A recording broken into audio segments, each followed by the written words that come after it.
बिस्मिल्लाहिर्रहमानिर्रहीम। अस्सलाम वालेकुम। I hope you all are very good. आज हम अपना लेक्चर स्टार्ट करेंगे क्वेश्चन नंबर 3 से। इस क्वेश्चन में हमें पता होना चाहिए कि रैशनल एक्सप्रेशन क्या होता है, ठीक है। और वो मैंने लास्ट लेक्चर में डिस्कस कर लिया, वहाँ से देख ले। जिसने वो लेक्चर नहीं लिया वो उस लेक्चर को पहले ले, फिर इस क्वेश्चन को सॉल्व करें। अच्छा, लास्ट क्वेश्चन नंबर 2 में तो हमने देखा था कि रैशनल एक्सप्रेशन क्या होता है। यहाँ पे उन्होंने कहा रिड्यूस करें रैशनल एक्सप्रेशन को लोएस्ट फॉर्म में। तो बेसिकली यहाँ पे आपको पता होना चाहिए कि लोएस्ट फॉर्म किसको कहते हैं। बाकी रैशनल एक्सप्रेशन, ये जो हमें क्वेश्चन गिवन है ना, ये ऑलरेडी उन्होंने रैशनल एक्सप्रेशन में हमें दिया हुआ है। इसको हमें चेक करने की ज़रूरत नहीं है, हमें जस्ट उसको लोएस्ट फॉर्म में रिड्यूस करना है, मतलब उसको इतना सॉल्व करना है। लोएस्ट फॉर्म होता है कि हम अपने क्वेश्चन को इतना सिंप्लीफाई करें कि उसके बाद मज़ीद सिंप्लीफाई करने की कोई गुंजाइश ना रहे। जैसे अगर आप देखें, अगर हमारे पास लिखा हो 100/50, ठीक है। ये आपको जनरल एग्जांपल दे रही हूँ ताकि आपको ये इंटीजर से अच्छे से समझ आ जाए। अगर हम इसको कैंसिल करें तो ये हमारे पास होगा 25 एंड 50 द 100। फिर आगे 5 के टेबल पे इसकी कटिंग करें, 5 1 द 5, 5 2 द 10, फिर 5 1 द 5 और 5 10 द 22। इसका मतलब है हमारा आंसर आ गया 2/1। अब क्या हम अपने इस आंसर को आगे सिंप्लीफाई कर सकते हैं? मतलब ऐसा हो सकता है कि कोई कहे कि हम इसको आगे और भी सिंप्लीफाई कर सकते हैं। नहीं, इस क्वेश्चन को हम इससे आगे सिंप्लीफाई नहीं कर सकते। इसका मतलब है ये यहाँ पे स्टॉप हो गया, ये अपनी लोएस्ट फॉर्म में आ गया, ठीक है। सो लोएस्ट फॉर्म में करना बहुत ही आसान है। सबसे पहले हम लोग ये जो हमें कॉन्स्टेंट्स दिए गए हैं इनके साथ डील करेंगे और फिर इन वेरिएबल्स की तरफ आएंगे। अच्छा, ये हमारे पास है 120/30। इसको आप डायरेक्ट कैंसिल कर ले, वो ज़्यादा आसान तरीके। अगर आप साइड पे कर ले 120/30, अगर देखा जाए तो ये 0 दोनों तरफ से कैंसिल हो रहा है। हमारे पास बच गया 12/3, ठीक है। अब 3 के टेबल पे दोनों आ रहे हैं, 3 1 द 3, 3 4 द 12। इसका मतलब है यहाँ हमारे पास क्या रह गया, 4। यहाँ पे हमारे पास 4 रह गया। तो अगर हम इसकी कटिंग करें, इसका मतलब है हम इसकी कटिंग करके यहाँ पे क्या लिख सकते हैं, 4। अगर आप चाहें तो आप यहाँ पे भी इसकी कटिंग करते हैं, ये 0 कैंसिल, 3 1 द 3, 3 4 द 4। और अभी जो हमारे पास पावर्स है उनको एज इट इज़ लिख लेते हैं, ठीक है। उनमें अभी कोई चेंजिंग नहीं करनी है। अच्छा, अगर यहाँ पे देखा जाए, ये है हमारे पास, इधर 1 रह गया ना, सो 1 को नहीं हम लिखेंगे, हम जस्ट ये जो हमारे पास वेरिएबल्स है इनको साथ लिख लेते हैं। ओके, ये हमारे पास कॉन्स्टेंट, इसको साइड पे रख लें। अब हम जो ऊपर हमारे पास वेरिएबल है x की पावर है 2, अगर देखें नीचे हमारे पास है x की पावर 3। अगर हम ये 3 को ऊपर ले जाएं, यहाँ पे पॉजिटिव है तो ऊपर जाके क्या हो जाएगी, नेगेटिव, तो -3, ठीक है। अगर हमारे पास पावर पॉजिटिव है ऊपर जाके नेगेटिव हो जाएगी। सिमिलरली अगर यहाँ पे नेगेटिव है तो ऊपर जाके पॉजिटिव हो जाएगी। ओके, अब हम बात करते हैं y की। y की ऊपर पावर है हमारे पास 3, नीचे हमारे पास कोई पावर नहीं लिखी हुई। ये आपने अच्छे से बात को अंडरस्टैंड करना है। अगर हमारे पास इस तरह कोई वेरिएबल लिखा हो, उसके ऊपर कोई पावर ना लिखी हो, तो इसका मतलब है उसके ऊपर 1 पावर है। सो ये 1 पॉजिटिव है, ऊपर जाएगा तो नेगेटिव हो जाएगा। इसी तरह हमारे पास है z की पावर 5, नीचे हमारे पास पावर 2 है, जब वो ऊपर जाएगी तो पावर हो जाएगी -2। अब हमारे पास अगर देखा जाए तो डिनोमिनेटर की कोई टर्म नहीं रहेगी, ठीक है। डिनोमिनेटर में जितने भी वेरिएबल्स थे वो हम ऊपर ले गए। अच्छा, यहाँ पे एक क्वेश्चन माइंड में आता है कि जिस तरह हम वेरिएबल्स की पावर को ऊपर ले जाते हैं, क्या हम किसी कांस्टेंट को भी ऊपर ले जाते हैं? लेट अस सपोज हमारे पास अगर ऊपर है 4 और नीचे है 2, तो देखिए ऊपर 4 है ना, तो हम इसको लिख सकते हैं 2 का स्क्वायर और नीचे 2, ठीक है। ऐसा हो सकता है ना। तो क्या किसी के माइंड में आ सकता है क्या हम इसको भी ऊपर लेके जा सकते हैं? देखिए, इसको ऊपर लेके जाने की ज़रूरत ही नहीं पड़ती। क्यों? क्योंकि ये हमारे पास है इंटीजर्स को हम डायरेक्ट क्या कर लेंगे, कैंसिल कर लेंगे। वैसे कैंसिल तो हम यहाँ पे भी कर सकते हैं, लेकिन ये है कि डायरेक्ट स्टेप बच्चों को समझ नहीं आता है, और कैंसिल करने के बाद भी हमें इसको ऊपर लेके जाना ही है। इसलिए आप लोग अच्छा इसको अगर कैंसिल करना चाहें तो कैंसिल कर लें, लेकिन ये है कि बाकी बात यहाँ की रही, तो यहाँ पे भी यस हम ऊपर लेके जा सकते हैं। ये 2 है, ये 2 और ये ऊपर 1, ठीक है। दोनों तरह से सही है। आप बेशक यहाँ पावर्स को ऊपर ले जाएं या फिर आप उनको करें, उनको कैंसिल कर लें, ठीक है। अब यहाँ पे हम देखते हैं x 2 में से 3 को सब्ट्रैक्ट किया तो हमारे पास रह गया -1। सिमिलरली 3 में से 1 को सब्ट्रैक्ट किया तो रह गया 2, और z हमारे पास 5 में से 2 को सब्ट्रैक्ट किया तो हमारे पास रह गया 3। ओके, अब हम ऐसा करते हैं, जो हमारे पास पॉजिटिव पावर है उनको एक साथ लिखते हैं। एक्स की पावर -1 है, अगर हम इसको डिनोमिनेटर में ले आए तो ये हमारे पास रह जाएगा जस्ट एक्स, और यही हमारा आंसर है। अब हम इसके पार्ट 2 की तरफ मूव करते हैं। पार्ट 2 बहुत सिंपल है। इसके लिए हम एक फॉर्मूले से आप सब फेमिलियर होंगे कि अगर हमारे पास लिखा हो a² माइनस b², तो हम उसको लिखते हैं a minus b a plus b, ठीक है। ओके, ये बेसिकली फॉर्मूला हमें क्या इंडिकेट करता है कि हमारे पास अगर कोई टर्म, कोई भी एक नंबर है उसका स्क्वायर है, इसी तरह हमारे पास दूसरा कोई नंबर है जिसका स्क्वायर है और उनके दरमियान माइनस का साइन है, हम क्या कर सकते हैं, हम उस नंबर को एक दफ़ा प्लस में लिख सकते हैं और एक दफ़ा माइनस में लिख सकते हैं। सो अगर यहाँ पे हम देखें तो ये चीज़ जो है ये हमारे पास, इसको हम कैसे लिखेंगे आप देखें, जो हमारे पास ऊपर न्यूमिनेटर वाली टर्म है उसको एज इट इज़ लिखते हैं। क्या इसको हम लिख सकते हैं एक्स का होल स्क्वायर। देखिए एक्स स्क्वायर हो एक्स होल स्क्वायर हो, बात तो एक ही है। अब -1 की हमारी स्पेसिफिकेशन ये है कि -1 की जो मर्जी पावर ले लो, आंसर -1 नहीं आता, ठीक है। हमें यहाँ पे आंसर 1 नहीं आता है। 1 की कोई भी पावर ले लें, आंसर उसका 1 नहीं आता है। यहाँ पे हमें पावर 2 की ज़रूरत थी, इसलिए हमने 2 लिख लिया।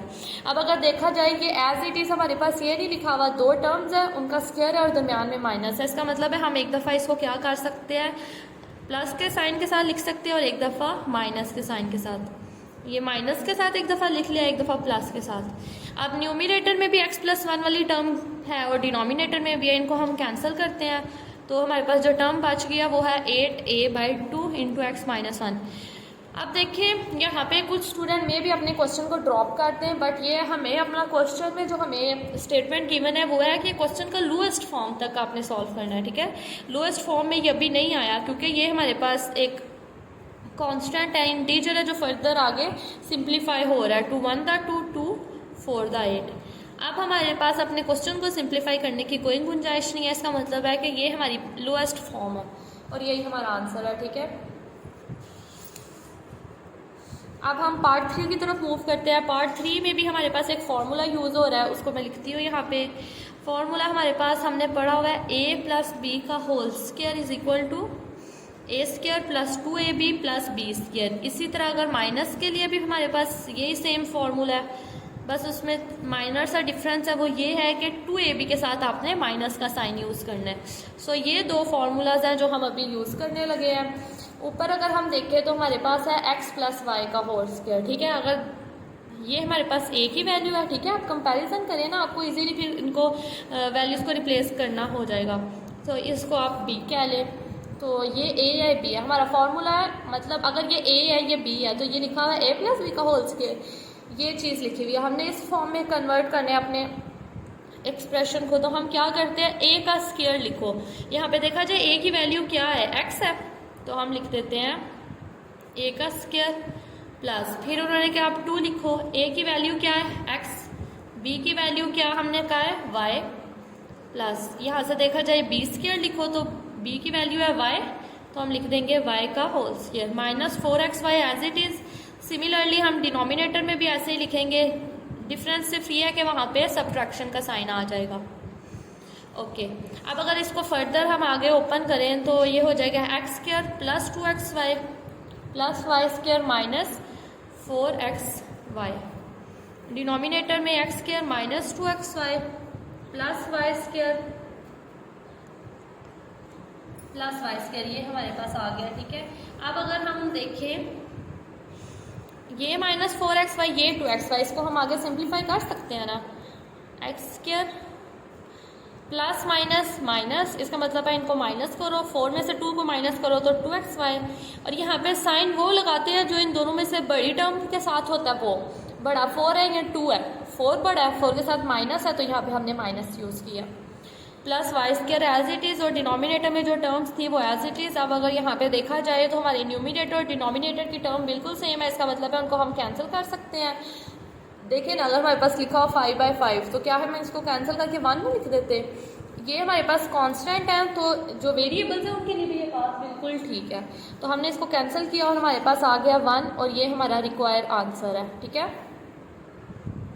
अब हम 4 पार्ट करते हैं। 4 पार्ट में अगर न्यूमिनेटर में देखा जाए इसका फॉर्मूला हमें पता है, ठीक है। लेकिन हम यहाँ पे फॉर्मूला ओपन नहीं कर रहे, आपको फर्दर आगे जाके पता चलता है कि ऐसा हमने क्यों नहीं किया। हम ऐसा करते हैं, अपनी न्यूमिनेटर की टर्म को एज इट इज़ रहने देते हैं।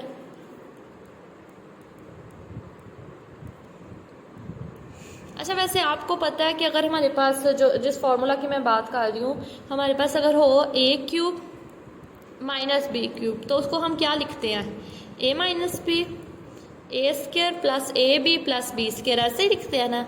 और अगर हमारे पास a की जगह हो जाए x और b की जगह हो जाए y, ठीक है, वेरिएबल को तो हम रिप्लेस कर सकते हैं। ये रिस्ट्रिक्शन तो नहीं है कि अगर a या b होगा तब इस फॉर्मूले को यूज़ करना है, ऐसी कोई रिस्ट्रिक्शन तो नहीं हमने कभी पढ़ी। इसका मतलब है हम रिप्लेस कर सकते हैं वेरिएबल को। तो a की जगह हम x और b की जगह अगर y करें तो ये हमारे पास एक्सप्रेशन आ गया। अब अगर ये वाली साइड आप राइट साइड देखें, क्या ये साइड यही नहीं जो हमें नीचे डिनोमिनेटर में टर्म गिवन है, ये वही तो नहीं लिखा हुआ हमारे पास, सेम वही लिखा हुआ है। इसका मतलब है इसकी जगह हम इसको लिख सकते हैं, तो हम नीचे डिनोमिनेटर में ये लिख देते हैं। आप होप्स हो कि आपको पता चल गया होगा हमने ऊपर फार्मूला क्यों नहीं ओपन किया। वो इसलिए हमने ओपन नहीं किया क्योंकि ये कैंसलेशन हो रही थी। बट अगर आप फार्मूला ओपन कर भी देते हैं तब भी वो तब ये होगा कि अगर आपने ऊपर ओपन करना है तो फिर इसको कुछ नहीं करना है, इसको एज इट इज़ रहने दें, इसकी जगह ये वाली सारी चीज़ लिखेंगे ऊपर, ठीक है, और वो कैंसिल हो जाएगा।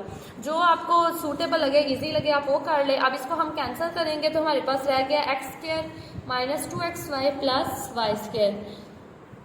अब यहाँ पे क्वेश्चन को नहीं छोड़ना, देखिए हमारे पास ये आगे थोड़ा सा और सिंप्लीफाई हो रहा है। वो इस फॉर्म में हो रहा है कि ये हमारे पास फॉर्मूला नहीं बन गया a square minus 2ab plus b square, तो इसको हम इस फॉर्म में लिख देंगे और ये हमारा रिक्वायर्ड आंसर है, ठीक है। लोएस्ट फॉर्म का मतलब होता है कि क्वेश्चन को आप, हमें कोई कंडीशन नहीं गिवन होती कि आपने ऐसा करके क्वेश्चन को सॉल्व करना है। बस ये होता है कि क्वेश्चन को आप सॉल्व करें, जैसे भी सॉल्व करें, जो फॉर्मूला लगता है, जो एक्सप्रेशन बनता है आपसे रैशनलाइज करें, कैंसलेशन करें, जो लॉ अप्लाई करना है करें। बस आपने क्वेश्चन को लोएस्ट फॉर्म में लाना है। तो ये लोएस्ट फॉर्म वाले बहुत सिंपल होते हैं। अब हमारे पास 5th पार्ट है। अगर हम इसको थोड़ा सिंप्लीफाई करें, इसको तो हम सिंप्लीफाई नहीं कर सकते, ये पहले ही लोएस्ट फॉर्म है। अगर इसको क्या हम ऐसे लिख सकते हैं जैसे हमने लास्ट क्वेश्चन में किया है, ठीक है। मैंने आपको बताया था 1 की कोई भी पावर ले सकते हैं। यहाँ पे फर्स्ट टर्म पहले लोएस्ट फॉर्म में है, तो इसको भी हम इसी तरह लिख देते हैं, एक्स का स्क्वायर माइनस 4 को हम लिख सकते हैं 2 का स्क्वायर, ये हमने लिख लिया। ओके, उसके बाद अब हमें पता है कि अगर हमारे पास दो टर्म्स हो जिनका स्क्वायर इन्वॉल्व हो रहा हो, एक दफ़ा प्लस स्क्वायर हो और दरम्यान में माइनस हो, तो हम उसको एक दफ़ा प्लस में लिख सकते हैं और एक दफ़ा माइनस में लिख सकते हैं। इसी तरह हम डिनोमिनेटर में करते हैं, हम उसको एक दफ़ा ऐसा करते हैं प्लस में लिखते हैं और एक दफ़ा माइनस में लिखते हैं।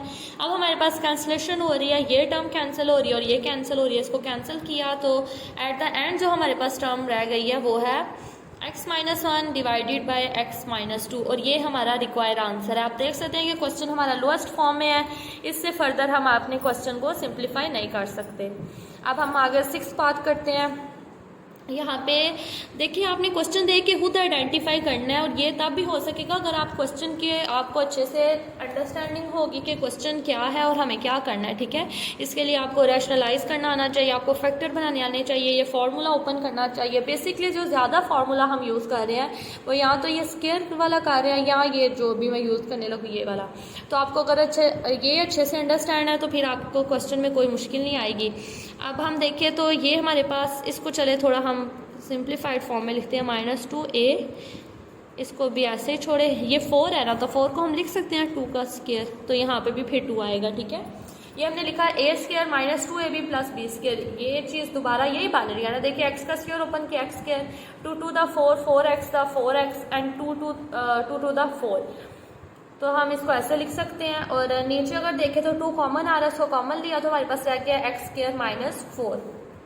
अब आगे फर्दर इसको देखें तो ये हमारे पास बन गया a माइनस बी का होल स्क्वायर, और डिनोमिनेटर में अगर देखें तो ये है x का स्क्वायर माइनस, इसको हम लिख सकते हैं 2 का होल स्क्वायर।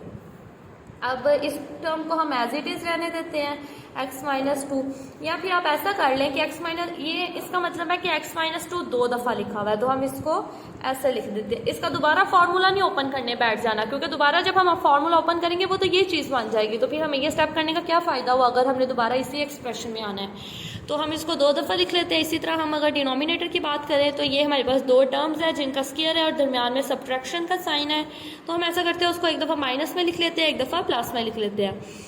अब देखा जाए तो ये हमारे पास कैंसिल हो रहा है, ऊपर हमारे पास आएगा x माइनस टू और डिनोमिनेटर में हमारे पास 2 इंटू एक्स प्लस टू, और ये हमारा रिक्वायर्ड आंसर है।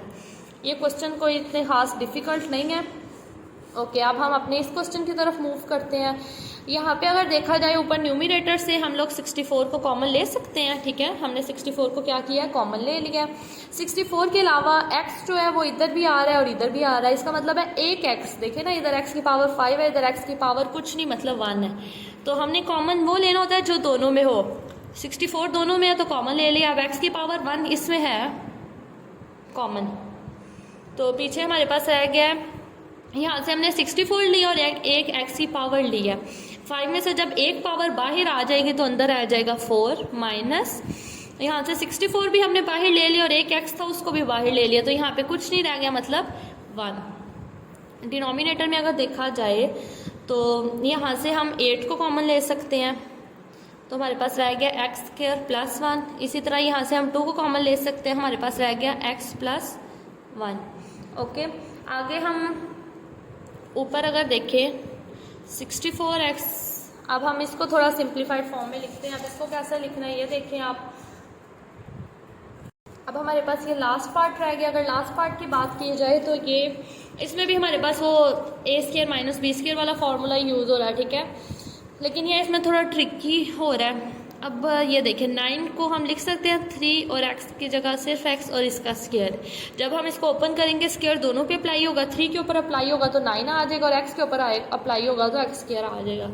माइनस x स्क्वायर माइनस 4 का whole square as it is, denominator में जो टर्म है उसको भी as it is 3x minus x square.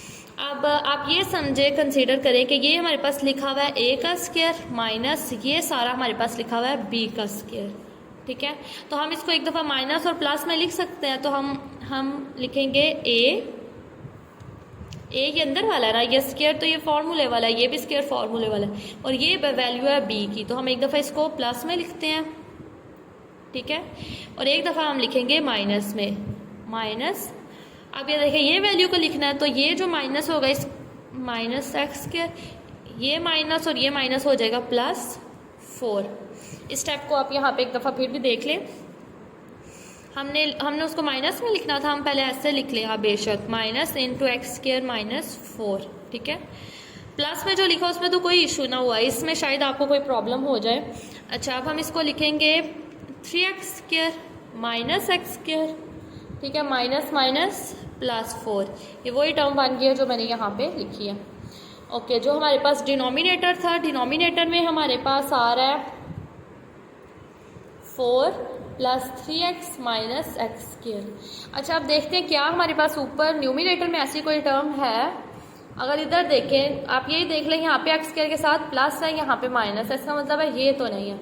यहाँ पे एक्स स्क्वायर के साथ माइनस है, यहाँ पे भी माइनस, यहाँ पे प्लस 4, यहाँ पे प्लस 4, यहाँ पे 3x, कुछ मिस्टेक हुई आई हो, यहाँ पे सॉरी 3x आता, ठीक है, दोनों में है, ये दोनों टर्म सेम है, इसका मतलब ये कैंसिल हो गई और एट द एंड जो हमारे पास लोएस्ट फॉर्म आ गया वो है हमारे पास ये वाली। अगर आप चाहें इसको अरेंज करके लिखना तो आप हाईएस्ट पावर को पहले लिख ले, फिर प्लस 3x प्लस माइनस 4, और ये हमारे पास रिक्वायर्ड आंसर है। हमारा क्वेश्चन नंबर 3 भी कंप्लीट हो गया।